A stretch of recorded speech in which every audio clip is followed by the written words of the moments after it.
नमस्कार. महाराष्ट्र योजना कॉर्नरमध्ये आपल्या सर्वांचे स्वागत आहे. आजच्या व्हिडिओच्या माध्यमातून आपण बघणार आहोत की मुख्यमंत्री माझी लाडकी बहीण योजनेची केवायसी करण्यासाठी शेवटची तारीख ही फिक्स की निश्चित करण्यात आलेली आहे.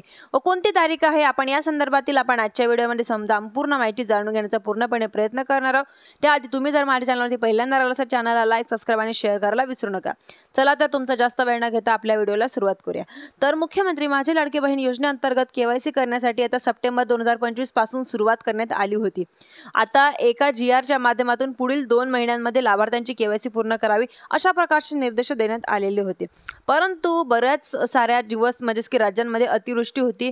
सुरुवातीला 1 महिना यामध्ये अंतर्गत सुरू असण्यात पोर्टल काम करत नव्हतं व वेबसाईट्स हँग पडत होत्या. अशा बऱ्याच साऱ्या प्रॉब्लेम्स यामध्ये येत होत्या व केवायसी करता आली नाही. बऱ्याच साऱ्या विधवा, निराधार महिला, पतींचे वडिलांचे आधार कार्ड नसतं, त्यांच्या येणारे OTP न मिळणं या समस्येमुळे त्या महिला देखील या केवायसी पासून वंचित होत्या. राज्यांमध्ये आगामी या स्थानिक स्वराज्य संस्थांच्या निवडणुका आणि महिला वर्गाच्या रोष पार्श्वभूमीवरती केवायसी की निश्चित करण्यात आलेली आहे. की आता IDA लावण्यात आलेले आहे. की आता प्रकारच्या शक्यताही वर्तवण्यात आलेल्या आहे. शासनाच्या माध्यमातून तशा प्रकारची तरी देखील करण्यात आलेली आहे. परंतु आता मुख्यमंत्री माझी लाडकी बहीण योजनेची केवायसी करण्याची शेवटची तारीख निश्चित करण्यात आलेली आहे. तीच की आता 18 नोव्हेंबर 2025 ही मुख्यमंत्री माझी लाडकी बहीण योजनेची केवायसी करण्याची अंतर्गत ही शेवटची तारीख असणार आहे. तुम्ही जर लवकरात लवकर ही की केवायसी करून घ्या.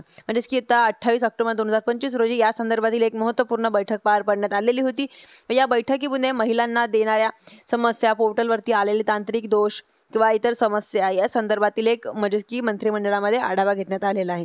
व या योजनेअंतर्गत लाभार्थ्यांना आता 18 नोव्हेंबर 2025 पर्यंत केवायसी करण्यासाठी आवाहन केलं जात आहे. धन्यवाद.